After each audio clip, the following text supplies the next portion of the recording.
media representatives from all the media representatives from the country. We thank you for coming. Today's agenda of the press conference, as stated in the press release, is the Gambia versus Gabon game, but more specifically, the incidences that happened at the airport by the Gabonese players and officials. And I want to bring on the president of the Gambia Football Federation, Mr. Lamin Kababa, who is the principal speaker, to make a statement on this matter. And that will be followed by questions and answer from members of the press. Mr. President, thank you very much, Acting Director of Marketing and Communication, Mr. Balde, colleagues, first Vice President and second Vice President, and Mr. Kamaso, members of the GFF Executive Committee, our General Secretary and staff, ladies and gentlemen of the press, good morning. We once again thank you very much for honoring our invitation at a very short notice. This shows the importance you attach to the subject matter. The purpose of this press conference is to clarify our position on the avoidable incident between the Gabonese national team delegation and the public health officials at the Banjul International Airport on the eve of our African Cup of Nations match against Gabon last Monday. A lot has been said on the matter that has generated massive international media attention, who only relied, or most of whom relied upon the version as stated by the star football player, Pierre-Emerick Aubameyang, shared with his followers on social media. It is against this backdrop that we call this press conference to say the facts as they were, including the unfair treatment meted out on our delegation during the first leg in Gabon. Otherwise, we would have waited for the ongoing investigation to take its course to avoid, to avoid interfering in it. As we are all aware, CAF has referred the matter to this disciplinary committee. During this pandemic, countries have their own standard practice when someone enters in a country. On top of that, the Confederation of African Football, CAF, has adopted its own requirements with regard to COVID-19 tests in line with FIFA standards and protocols. Thus, the CAF rule states unequivocally that any individual who is departing from a country or area or transiting through a country or area with current COVID-19 community transmission status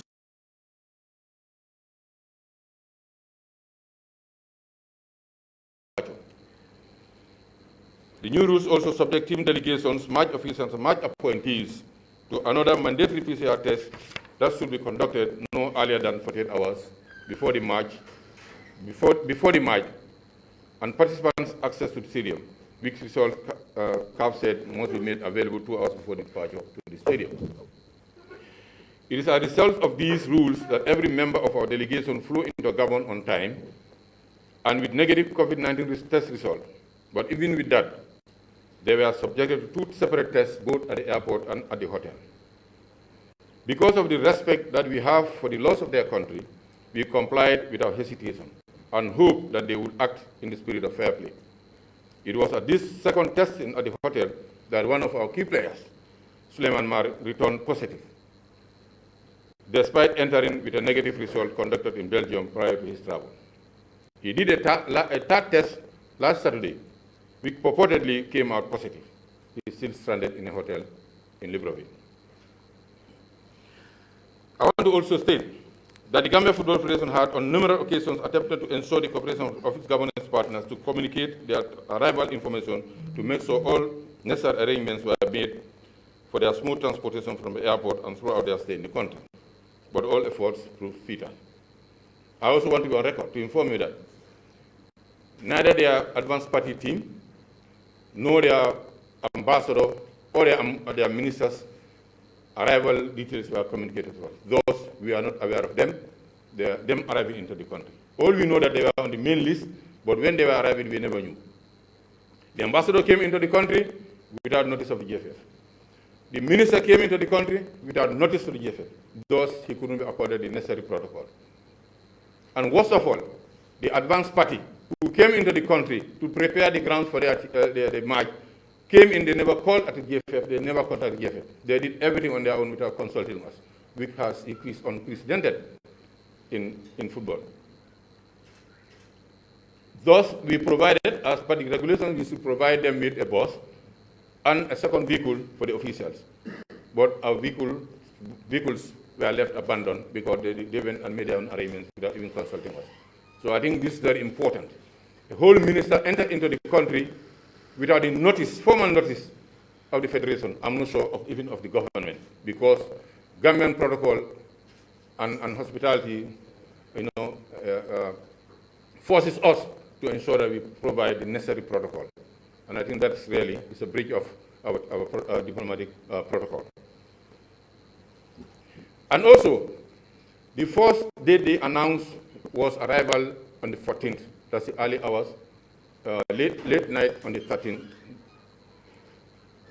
That was the day the march was played on the 12th. They announced that we are arriving here after the march. They are coming.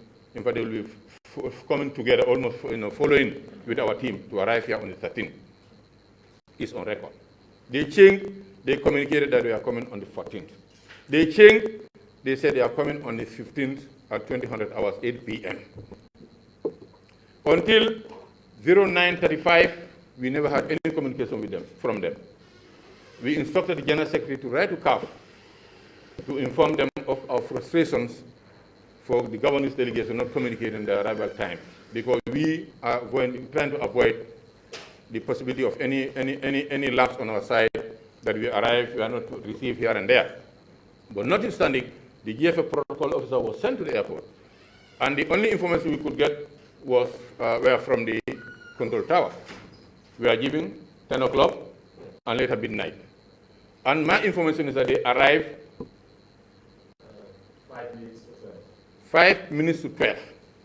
23:55, as opposed to the claim by my colleague who said they arrived at 11:45. But the records at the control tower will not lie. They arrived 5 minutes to midnight, surprising us. I think this is very important.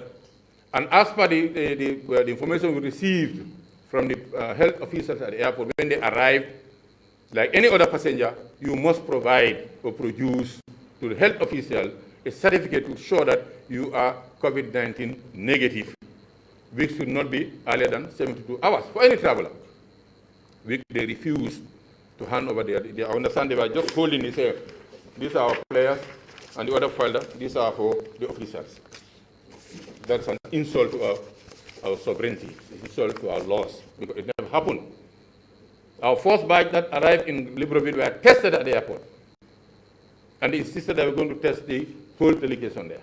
If they should go home and make arrangements with their public health officials to make sure that the second batch that came will be tested at the hotel, that's their own prerogative. We wish we had that opportunity from them, to give us that opportunity also to have that plan. When we got frustrated and not knowing when they will arrive, and in order to meet the deadline for the provision of the test result before the march, we know our capacity, a third world country like ours, we are not very sophisticated. We know it's going to take several hours before the samples will be tested and the results out. We don't want to be found wanting for not providing the test results of the players and officials as stipulated before the match, as stipulated by regulation. Hence, the decision of the public health officials to mobilize a team for a fast-track purpose to ensure that when they arrive at the airport, the specimens will be taken and the process overnight so that the results will be available in time for the match. That's the reason. That's the main reason. When they arrive, adding insult to injury was when they refused to hand over their test results, which they claimed were negative, and that brought us suspicion.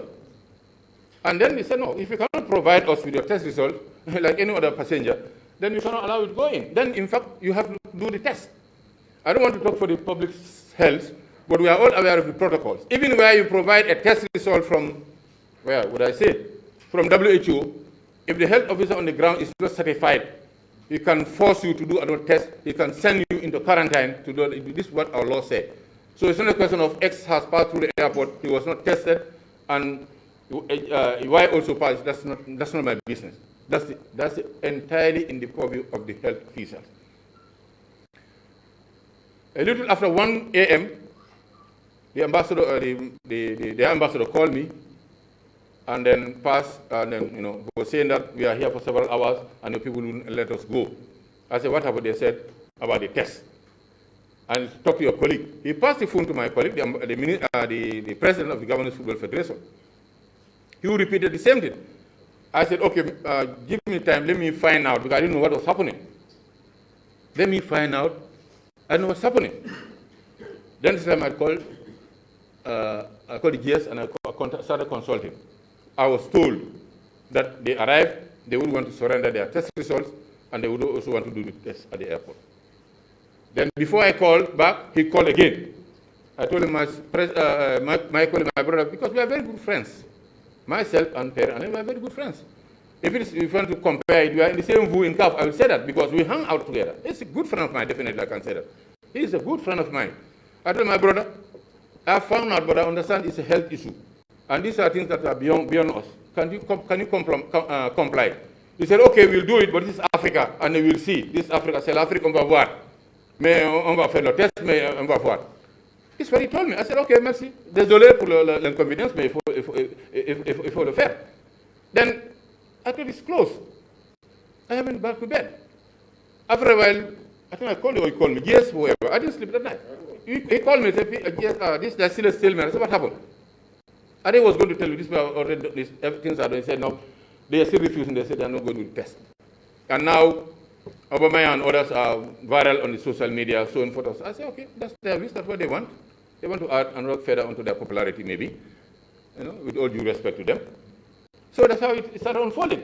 We talked, and then after GS called me again, I spoke to the chairman of the medical committee, who's in touch with the medical staff on the ground. The same thing were manifested, that they refuse to hand over their purportedly negative test result of COVID-19 to the health official. Which country, who dares travel any part of this world and refuse to do that? Where? I've been traveling recently during this COVID period. You don't even think about it. I've been worried whether they will even accept it, whether they will not say it's late or it's void. Because they have the power. So then that's how it all started. And then later in the day, later in the morning, I understand, I got a call again.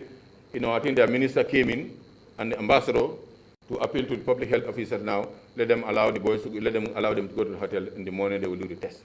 Fine, that's between them. I don't know. Even if they will not test, that's not even my business. If the public health officials will grant that respect and honor to the minister in his person and ambassador, then fine. That's very well in line with protocols and good neighborliness or good bilateral relationship. We didn't have any hand in that. And they went to the hotel.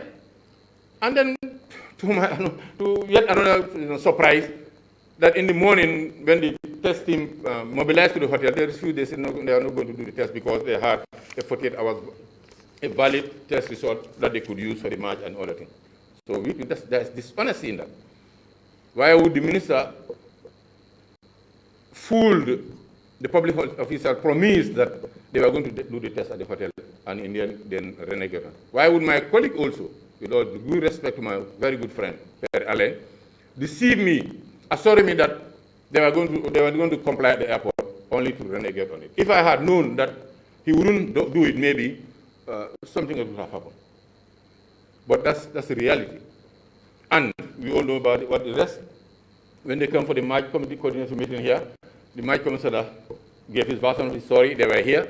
Later, CAF intervened and organized a video conference between both parties, including some officers of CAF, including the General Secretary and his deputy, and the Director of Competition, and the Technical Director.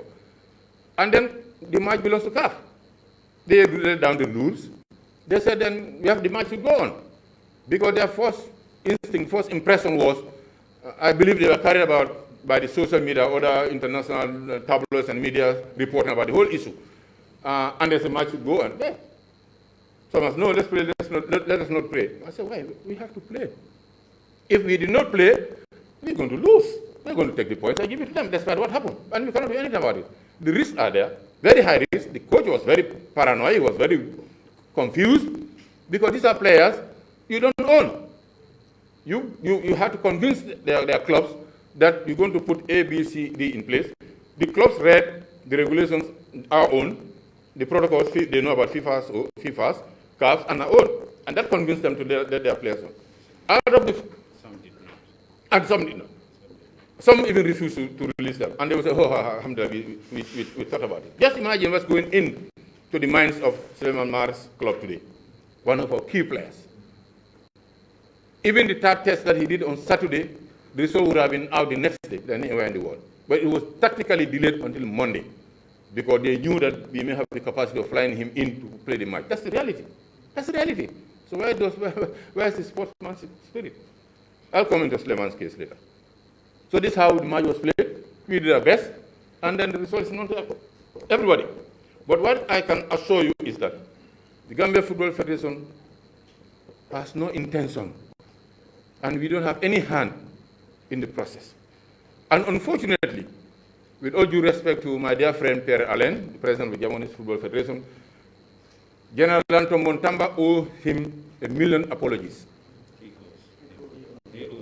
He owes General Lantom Montamba 1 million apologies.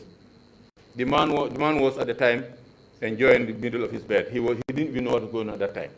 The only people at that time communicated was myself and him and the chairman of a medical committee, Omar C, and those on the ground. I was not even talking to him. Only Pierre was on the ground. Pierre, it's only the protocol officer was on the ground. Why? If I had known and clearly that my colleague president will be arriving here, that's normal. I would have been at the airport to receive him. That's normal. But we are lost in the arrival time. You don't even know when they are coming. I cannot just go and start. So that's the problem. Otherwise, senior members of the secretaries would have been there. If we had known that the minister, a whole minister of Youth Sports, coming, travel in the country, not being received by his colleague, not being received by any senior officer of the federation, then there are more to it than what they are saying. That's deceitful and unfortunately very dishonest on the side of our friends. Jana Tamba was nowhere around the airport. If they had any evidence to show that, because they are taking photographs, the way they are posting the photographs on the social media, let them post the face of Jana Tamba. The whole world will see it. And I call on my friend to apologize to Jana Tamba. It's all out of frustration and desire to fabricate and cook a story, and that won't work. If it were not the action of calling a press conference and piling up certain non-facts together, we would have just issued a short press release to inform the Gambians of what happened, but we wouldn't have gone into details.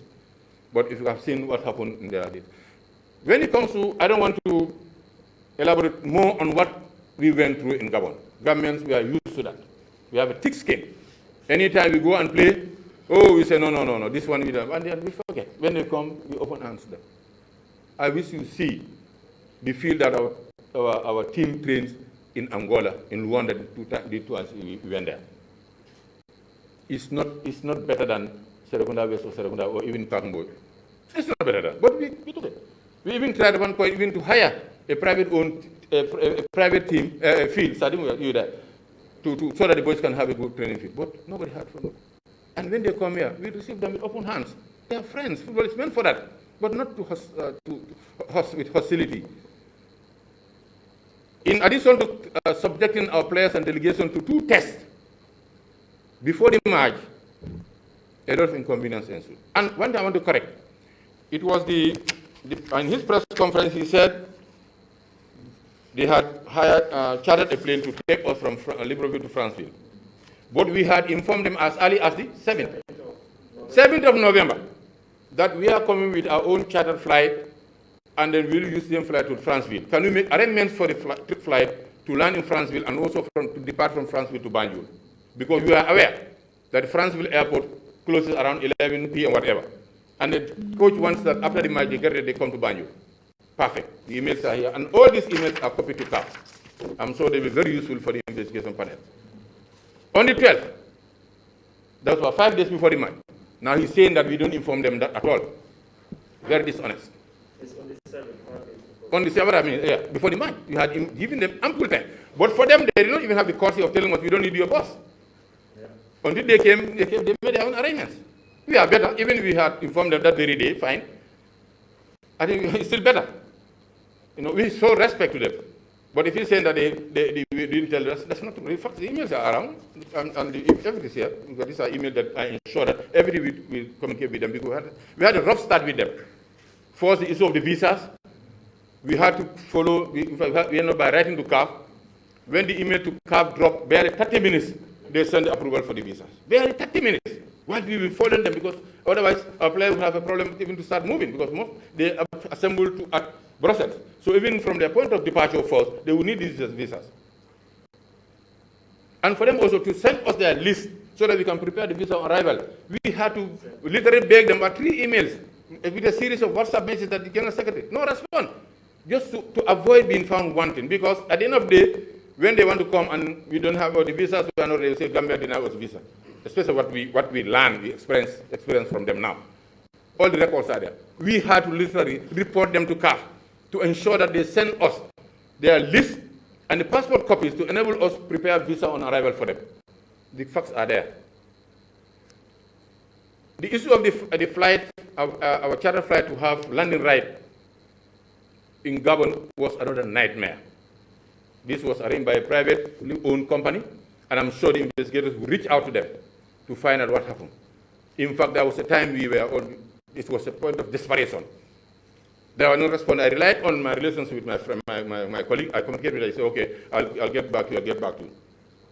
When they got that landing right, it did not include Franceville. We had to struggle to get that. They got that at the last hour. In fact, the departure at the airport was even delayed because the landing right was not handy at the time. It has to be delayed for some time. Now we anticipated that. Departure from Franceville, because Franceville normally they said is not for international departures. But because of the relationship, because of the urgency, they can have a waiver. And we were assured that they were going to give waiver. That was the time I was talking to Michael, said, no, it's regular. You will have a problem. There was no problem, it's okay.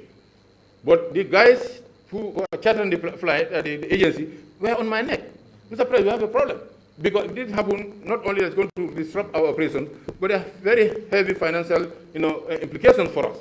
And we don't want to share that burden with you, on you, because it's a responsibility. And then we went. They said, okay, it will be fine. You will fly. What time do you want to fly out? They were given the time to fly out from Libreville after the match. Was it 1 a.m. or 1:30? I can't remember actually. 1:30. The match was played with the assurance that they're going to fly out. Everybody from Franceville to Banjul.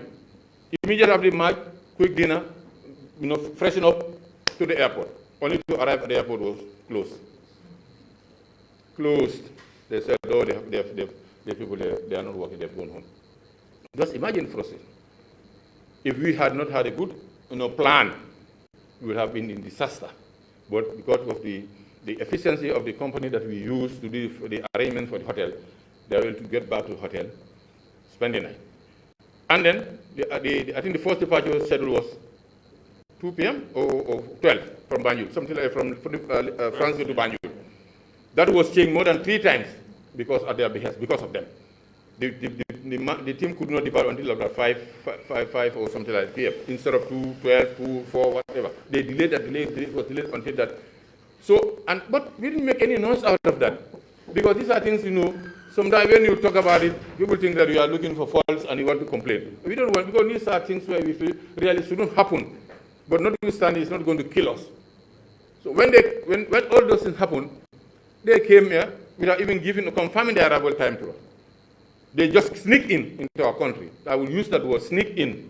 This poor gentleman was at the airport, he doesn't know what was happening. We had to rely on the control tower.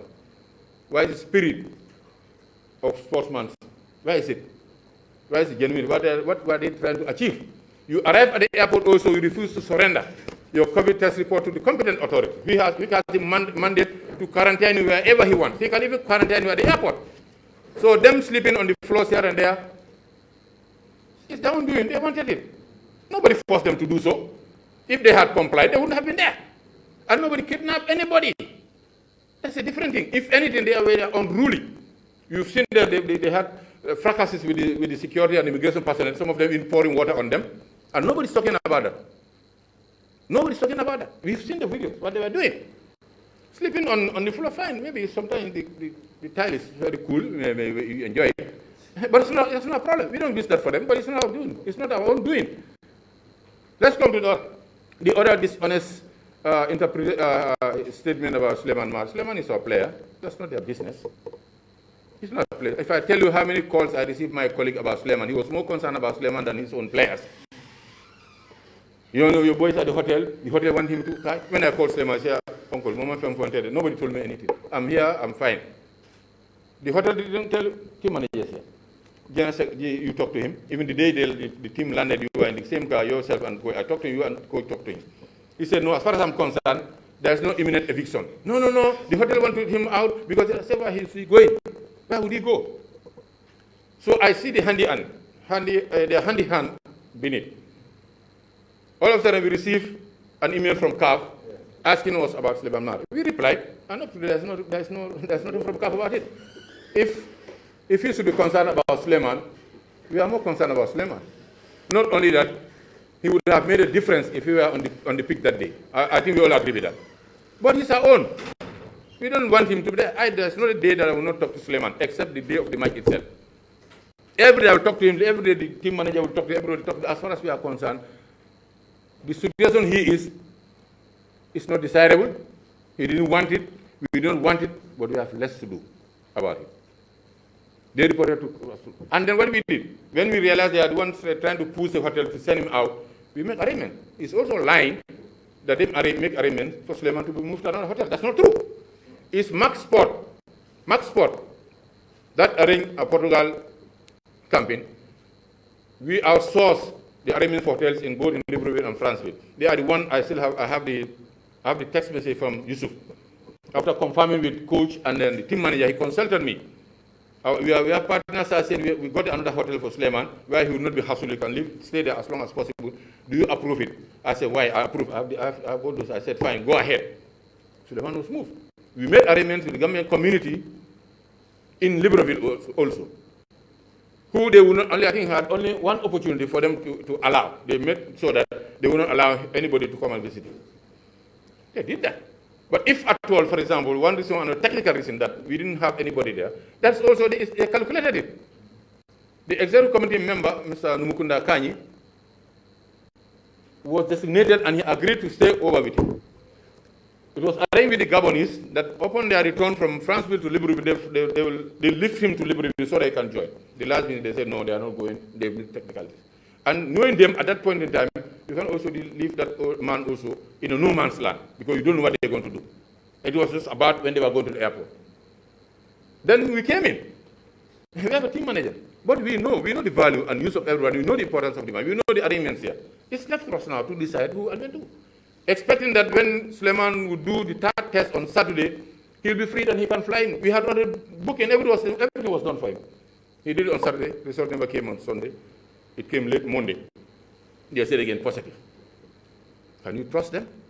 But what I can tell you, Suleiman is well and good. I know the situation is not the least desirable. We abhor it. We wish it didn't happen.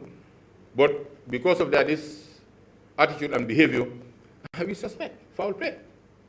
Definitely, we suspect foul play in the whole process. Since they cannot trust our own medical people to ascertain their test results, how would we accept their test result when it comes to Suleiman? When they refused to do the test at the hotel here, and followed the decision of CAF, it was at that time they handed over their test result to Omar C., chairman of our medical committee. The match went on. In fact, it was useless. It has no use. It has no use because with or without, the match will have a play. Whether they're purported, whether they're fake, whatever, we don't know. But we, with goodwill, when we hope and believe that all of us who have interacted with them or through third parties, that we are all safe. But this only were in the 48 matches that were played over this period, that match was played without a particular team undergoing a test in the country. Nigeria went to Sierra Leone, despite they saw this, they were tested at the airport. Madagascar, the country of the CAF president, in Cote d'Ivoire it happened. Mali recently, Mali in Namibia, he said they refused. But when the test was conducted, they got 8 cases. How many of Gabonese can we guarantee are not carrying the COVID, the virus? How many of us can guarantee that? But may Allah save us all and save our young players and the officials. Ladies and gentlemen, in a nutshell, I think this is what I have to. And then, really, it will be it will be a big amiss if I did not also extend special thanks to the government of President Adam Barrow through the Minister Bakar Baji, his Permanent Secretary, Deputy Permanent Secretary, and the National Sports Council for all the support that were rendered from the preparations to the match. And this includes the training camp that was held in Portugal, both financial, logistical, and moral support, and their solidarity with us at this very trying moment. And I can assure you that we will also not relent in our efforts to ensure that we achieve our long years of dream of seeing our country to its maiden AFCON finals. This is a challenge to us as a country, and we need everybody's hands on deck. Not only hands, but hearts and minds. This is Gambia. It's Gambia we have. We can have divergence of views here and there, which is natural, which is very constructive, it's helpful, but let us have the same objective. We have nothing to hide, and then we are looking forward to the investigation to start so that we can put the facts on the table. And I'm sure the ladies and gentlemen on that committee are people of integrity and people of great competence, that they will do justice to the process. I thank you all.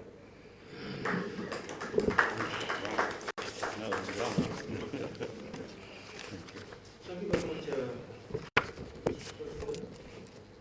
We are now moving on to the first segment of the press briefing, and that is question and answer. If anyone has a question, you have a query, you want to share it out, please raise your hand up, identify your media institution, and the question will be directed to the President, who will follow by the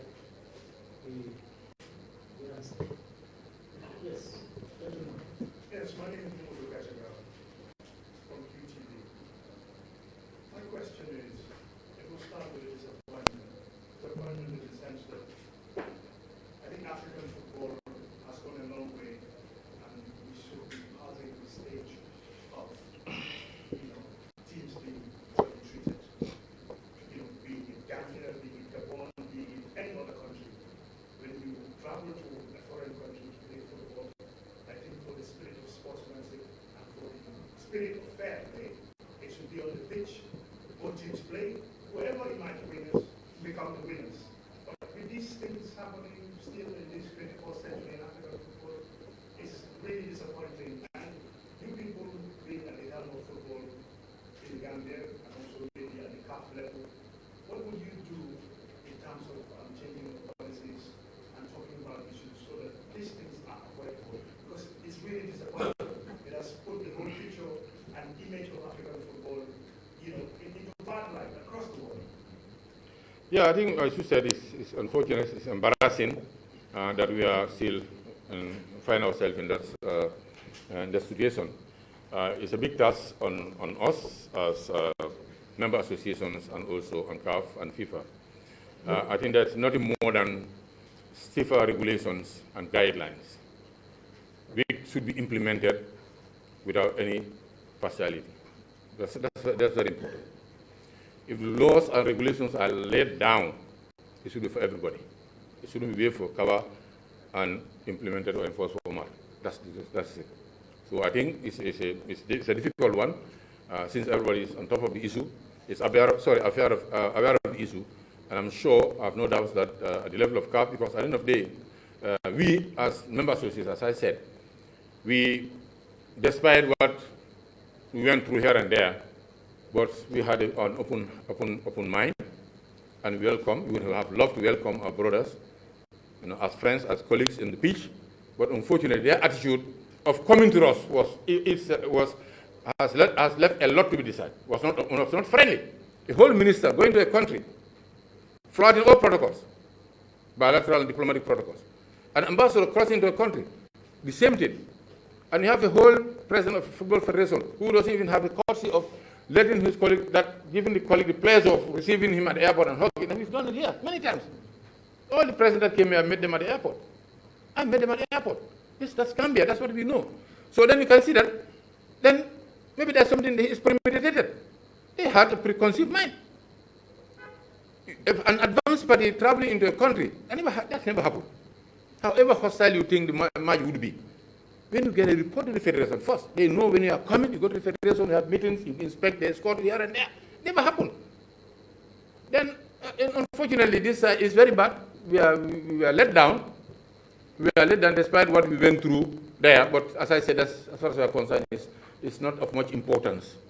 What's important is what they have carried onto our soil. If they had stopped it there, fine. But they had left it there, fine. But they brought it onto our own soil and causing everybody this embarrassment and inconvenience. During COVID, with all the regulations at the airport, which member association or which country will travel to another country 17 hours before the kickoff of the game? Very abnormal. When health is paramount, it is, those protocols are not in the hands of football federations. The Gabonese decided to arrive in country 17 hours before the kickoff. And sneak in for that man. They sneak in. They sneak in because they will not let us know when they are running. Like their previous bosses sneaked in.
Thank you, Mr. Ba. Let me start.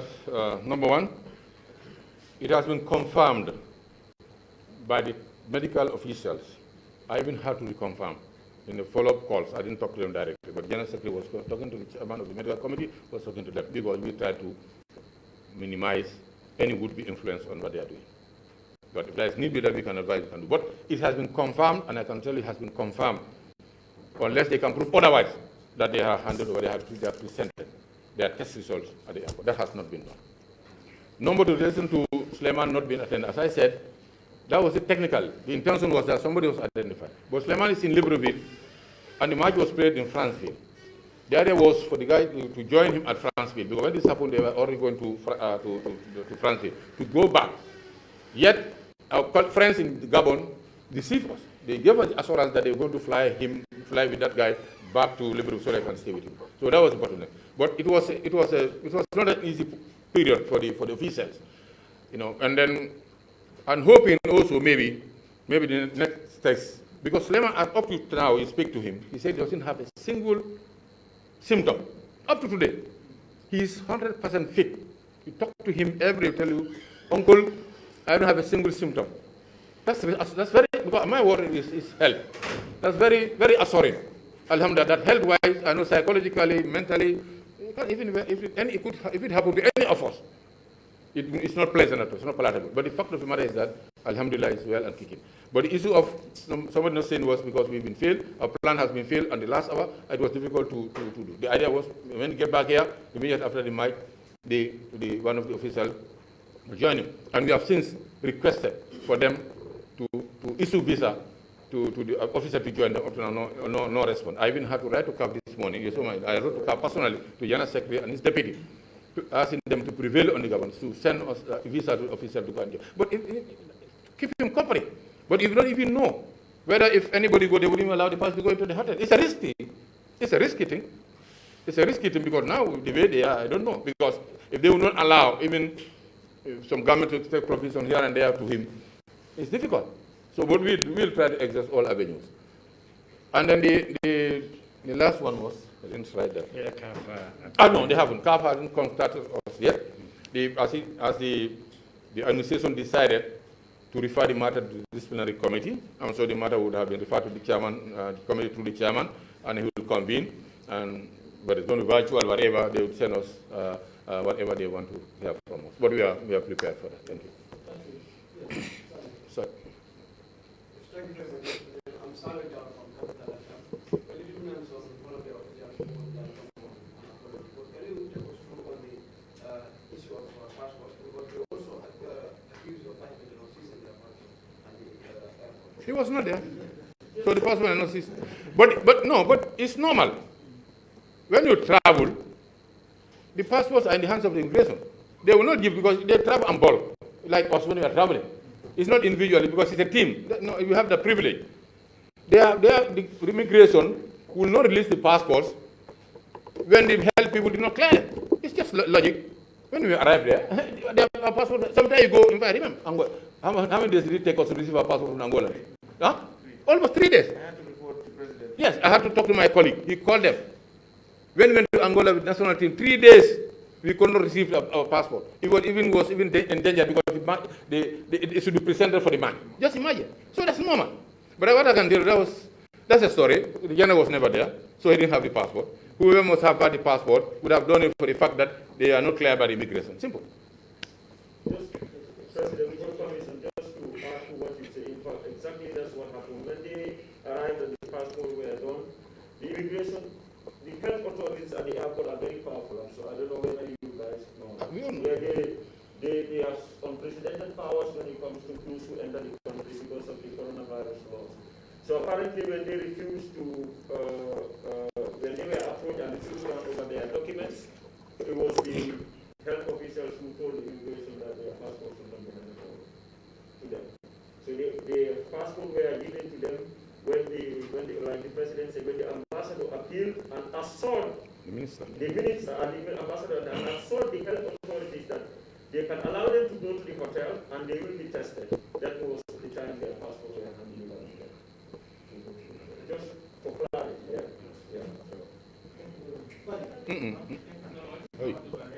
There's a lady's hand up there.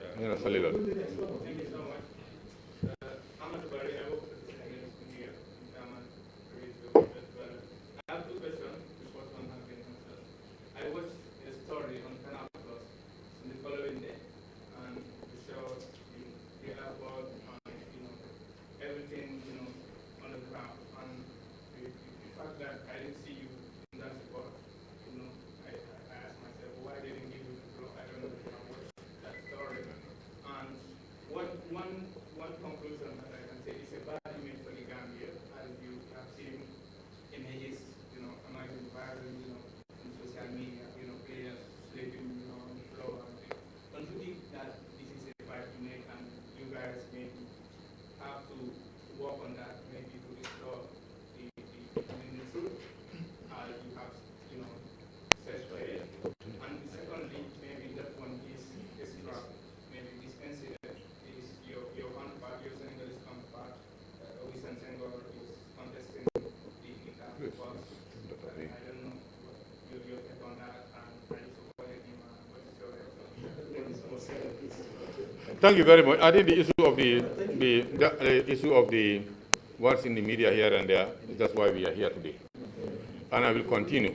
But I'm sure the outcome of the investigation will further vindicate us because we are certain that we haven't done anything wrong. And as things emerge, as facts are coming out, you can see, I'm sure you'll be seeing some shift in some of the reportings. There are people who are, some will jump to things, but some will analyze, investigate, and come out. So I know it's an unpleasant one for us as a country, but our conscience is clear. We didn't do anything with bad intention. If anything, our friends came in with bad intention. Yeah, I think the facts are there. What I told you this hour. So now you now weigh it against what they've said, and then if you want further investigation, you can do investigation and make your conclusions, or put the two sides before the masses to judge. No, that's out of topic. Maybe you have another time for that, please.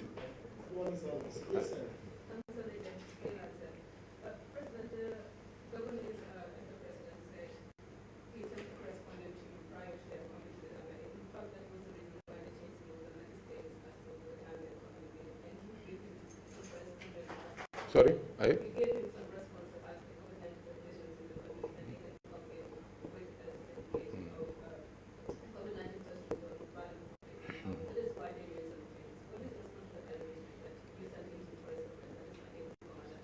No, that's not true. That's not true. That's not true. That's not true. That's cool. I didn't even know when they are coming in the first place. I didn't know when they are coming. And the second question would be, after the incident that happened at the airport, we saw some pictures and images circulating on social media of some of the good treatment measured from the team in Pittsburgh. Some are somehow saying, when things like this happen in the Gambia, people don't say it, people don't hear about it, and now if this happens, the Gambia is coming out to tell us this is what we've been encountering in other countries. Is that why they in fact plan this to happen in the Gambia? No, as far as we are concerned, in as much as it's an inconvenience, but being used to traveling, especially traveling with delegations, those things are normal. There are bound to be delays, either at immigration or luggage here and there. Sometimes it gets heated, security here and there. So the members of delegation having an hour or two, 30 minutes or 1 hour or two hanging around the airport. If you wish, you go and walk in the duty free. If you want to go sit on a suitcase, or you can lie down, have a place to put your head on. For us, I wouldn't say it's normal, but it's not unusual also in traveling, in terms of especially for the team. So whatever would have led to that is because of the insistence on the test at the airport here and there, because of a big push and pull. But as I said, it's their country. We oblige. So this is why we don't make it an issue. And for us, it's not, maybe we don't post that, how do you call it, officially. We didn't post that officially because we tend to, it's not worth it. It's not worth it. It's not worth it. It happens.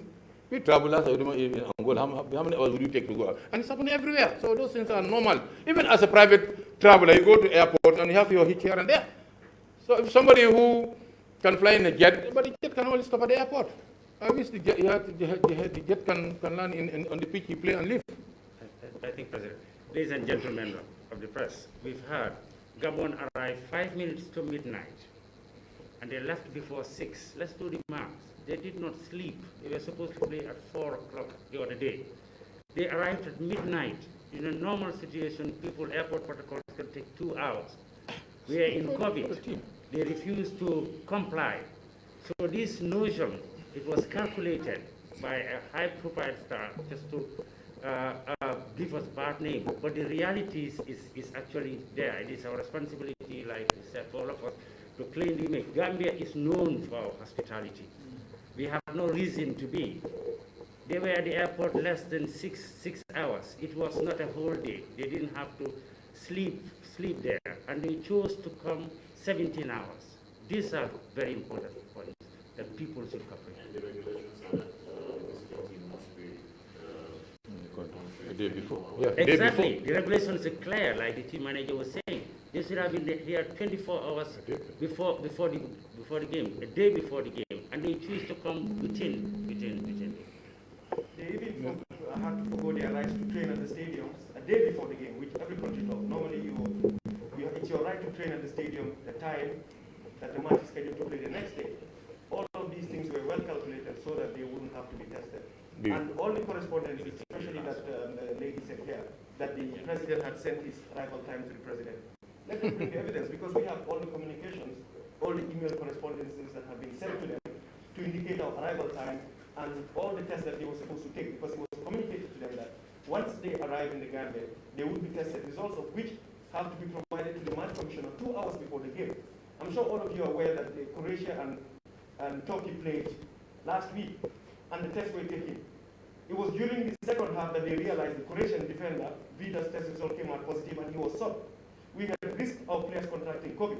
What happens if our players are not allowed to play again? Because up to now, the Gabonese team haven't done the test. So who knows how many people must have had COVID in there? Because Suleiman Mar had his 72 hours test certificate. He was in Belgium, boarded the flight in there, joined the chartered flight with the whole team, and he was the only person that came out positive.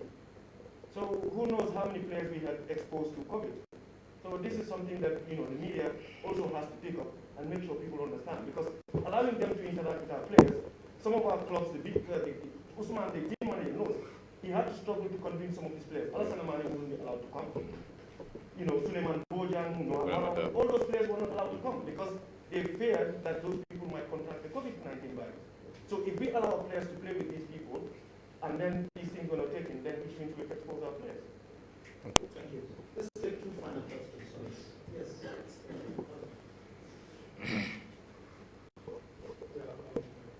Wanted to ask just one question, which Mr. Saul has just made mention. Like you said, it was a total risk playing with a team that have not been tested with the COVID-19, which we know that in terms of protocols, and like you said, the Gambia Football Federation and other owners of these players, they are from clubs.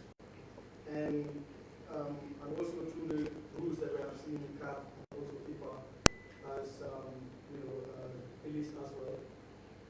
The clubs now probably have more power on the player than the nation itself. So what are you going to do to make sure that we convince the clubs as far as the situation is concerned? Because yes, the players and all players are at risk because they play against a group of players that were not tested for COVID-19.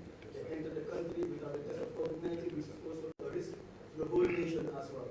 Few of your key players have not been allowed because of the risk of contracting this virus. And now they are playing against a team that haven't taken this COVID-19 test.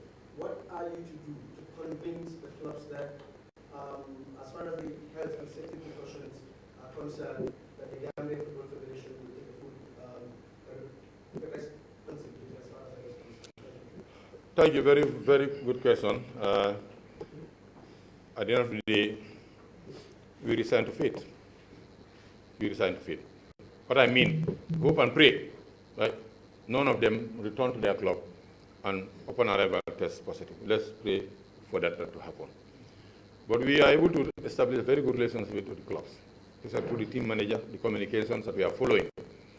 And they were convinced about our own internal protocols that was sent to them, and no club had an objection to it, despite the fact that they were still, those who didn't release their players had good reasons, their own reasons not to. We'll continue the dialogue with them. It has even started. I've seen some correspondence on that. So we'll try to work to capitalize on the existing good understand relations between them and us, and pray that the ultimate did not happen. But maybe team manager, you want to say one or two words? Yes. No, in addition to that, I am the contact person when it comes to the communication to clubs. Clubs.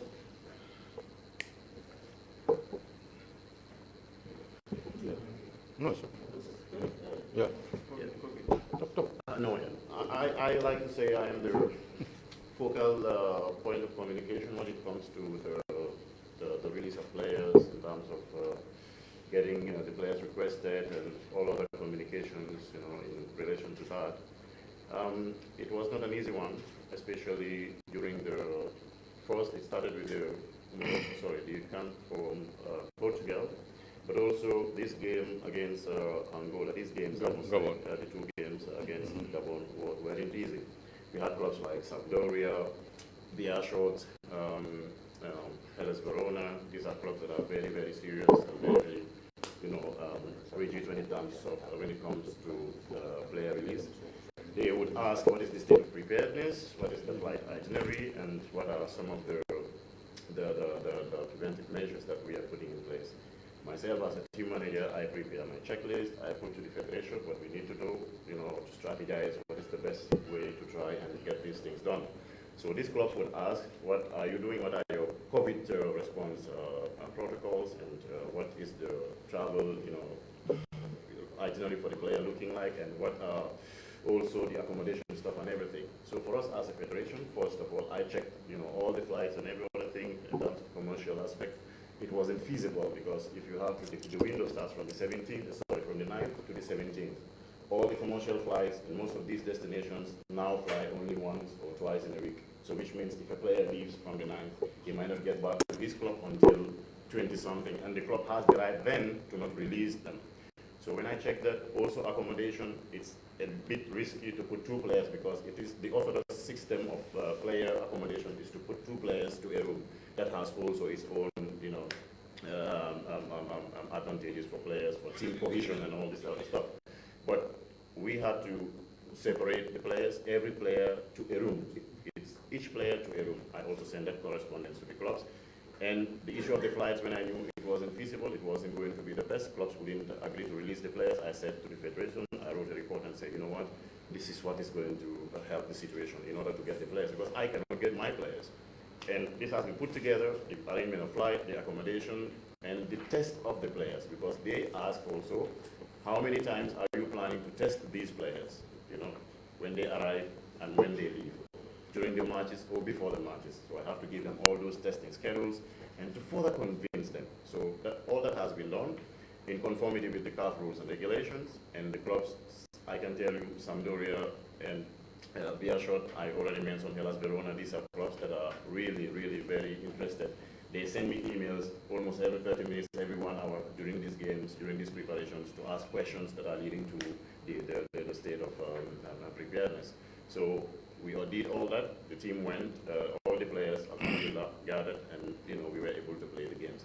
So this shows that for us to be able to get these players, we have to go the extra mile. The federation has to move from the previous system of getting the players on a commercial flight to get them to a private plane to further convince the clubs to release them.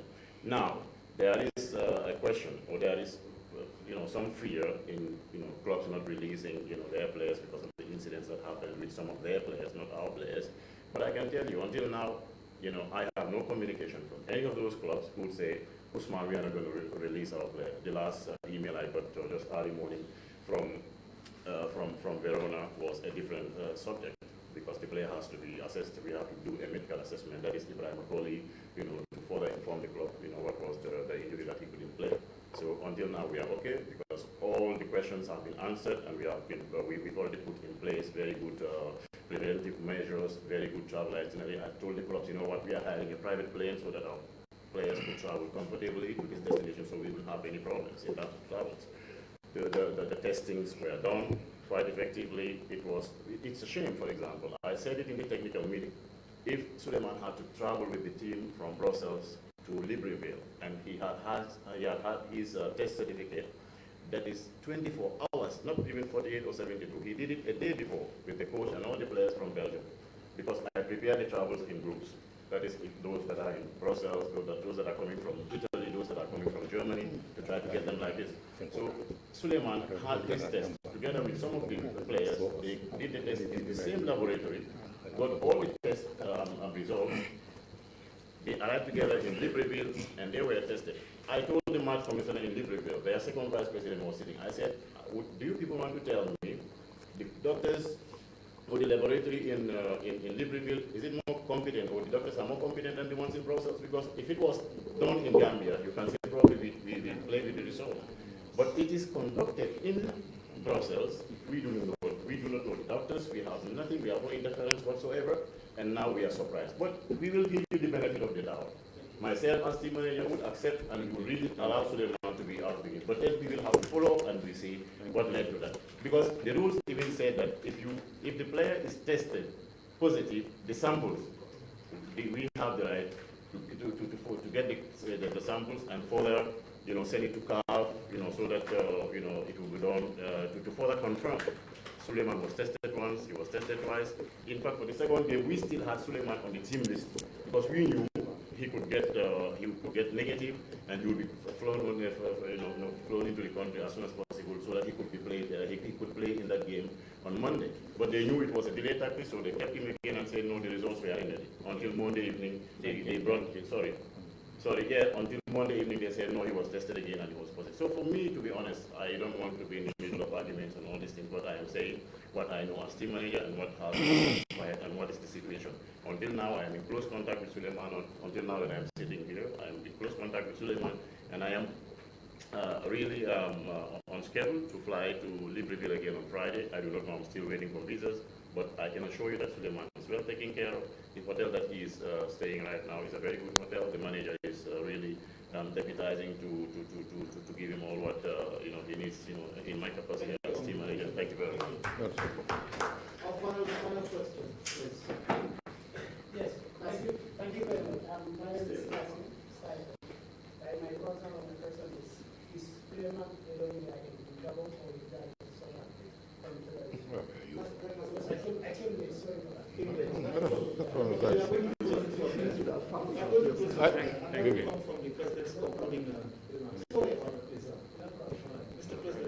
Thank you very much, ladies and gentlemen. Sorry for that. I think we are all busy people, and with a short notice, we turn out large numbers. The final thing I want to say is, since General Tamba is here, and this is a digital world, nothing can be hidden.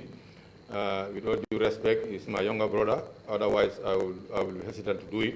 I will ask him to take off his mask, and you zoom on him, and you can share the whole world. This is General Tombon Tamba, the third Vice President of the Gambia Football Federation, that the governing president, FF, Pierre Allen said, was the one tormenting them at the airport and holding their passports. Let him show us a single picture of whatever evidence to show that that gentleman, whoever was there, was General Tombon Tamba. Please, General, with your permission, sir. Nice. Yes. So I want the whole world to see General Tombon Tamba, because Pierre Allen, President of Governing Football Federation, mentioned his name many times, and it's not fair. And I really request him to apologize to General Tamba. Mon cher frère et ami Président Pierre Allen, je vous souhaite et je vous demande d'envoyer votre excuse fraternelle à notre général Tombon Tamba, troisième vice-président de la Fédération gambienne de football. Il n'était jamais à l'aéroport, ce n'était pas lui qui a pris votre passeport. Merci. Thank you all. Thank you very much. Thank you.